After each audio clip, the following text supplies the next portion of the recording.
اعوذ باللہ من الشیطان الرجیم، بسم اللہ الرحمن الرحیم۔ ہمارا کتابوں یا بکس کا ٹاپک چل رہا ہے، وہ کتابیں جو اللہ پاک نے ہماری ہدایت کے لیے انسانوں پر اتاری اور ان پہ ہمارا ایمان لانا ضروری ہے۔ اس میں نے پہلے بھی بتایا تھا کہ بہت زیادہ آیات نہیں ہے، ابھی ہم وہی آیات کر رہے ہیں یا دیکھ رہے ہیں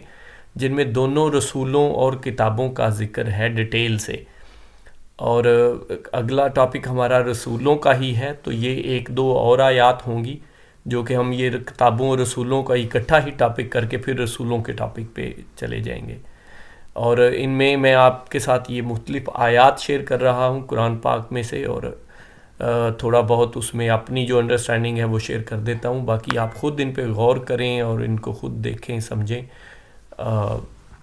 سورہ نمبر 4 آیت نمبر 136، اے ایمان والو، اللہ تعالیٰ پر، اس کے رسول صلی اللہ علیہ وسلم پر اور اس کتاب پر جو اس نے اپنے رسول صلی اللہ علیہ وسلم پر اتاری ہے، اور ان کتابوں پر جو اس سے پہلے اس نے نازل فرمائی ہے، ایمان لاؤ۔ جو شخص اللہ تعالیٰ سے اور اس کے فرشتوں سے اور اس کی کتابوں سے اور اس کے رسولوں سے اور قیامت کے دن سے کفر کرے، وہ تو بہت بڑی دور کی گمراہی میں جا پڑا۔ اس آیت میں آپ دیکھیں کہ ایک تو یہ ہے کہ جو کتابیں نازل فرمائیں یہ والی قرآن پاک، اور اس سے پہلے جو کتابیں آئیں اور رسول آئے ان پر ایمان لانا ضروری ہے، تو دونوں، اور جو ان سے کفر کرے گا رسولوں پہ، کتابوں سے، رسولوں سے اور قیامت کے دن سے، کہ یہ وہی قیامت کا دن ہے جس ایک دن ہم نے کھڑے ہو کے، جو میں بار بار کہتا ہوں، اور یہ پیغام، یہ میسج آپ کو قرآن پاک میں جگہ جگہ بلکہ ہر ایک پیج پہ مل جائے گا، کہیں نہ کہیں ہر ایک پیج سے، مینز ایک دونوں سائیڈ کے پیج سے۔ میرا ایکسپیرینس تو ایٹ لیسٹ یہ ہے، آلموسٹ آپ کو کہیں نہ کہیں اس کا یہ اتنی، کیونکہ مین موضوع ہی قرآن پاک کا یہی ہے، یہی ریپیٹ ہوتا ہے بار بار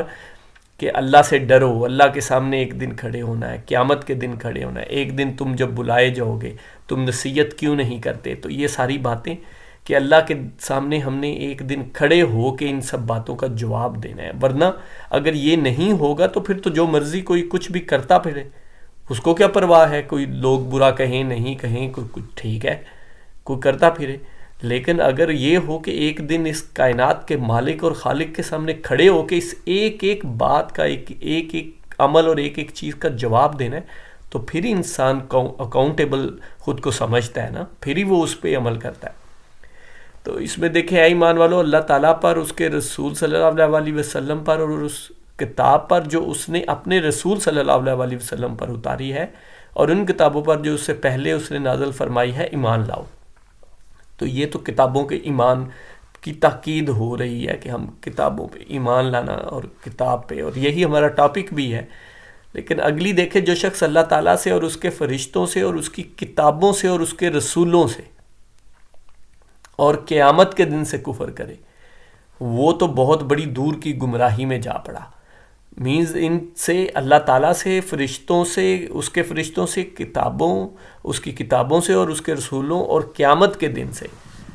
تو اس میں پورا یہ جو ہم ایمانیات کے انڈر چیزیں کر رہے ہیں وہ ساری آپ دیکھیں اس میں بیان ہو گئی ہیں کہ اللہ تعالیٰ پر اور ایمانیات کے انڈر اللہ تعالیٰ پر ایمان لانا، توحید اور شرک اس میں آ گیا، اور سفارش اور شفاعت یہ سارا کچھ اسی میں آ گیا ایمانیات میں۔ اور اس کے بعد پھر اس کے فرشتے ہیں، ہم اسی ترتیب سے کر رہے ہیں، اور اس کی کتابیں ہیں اور اس کے رسول ہیں، اور اس کے بعد جو امپورٹنٹ چیز ہے وہ قیامت کا دن ہے، اور اس کے ساتھ ایک اور بھی ہے، تقدیر بھی ہے۔ ان سب پہ ایمان لانا ضروری ہے، اور اگر اس سے کفر کرتے ہیں تو وہ گمراہوں میں ہو جائے گا اور گمراہی میں جا پڑے گا۔ مینز اس پہ اللہ تعالیٰ اس کو اپنا عذاب دیں گے، یا وہ قیامت والے دن گمراہوں میں یا بھٹکے ہوئوں میں جائے گا اور دوزخ کی طرف جائے گا۔ جزاک اللہ خیر۔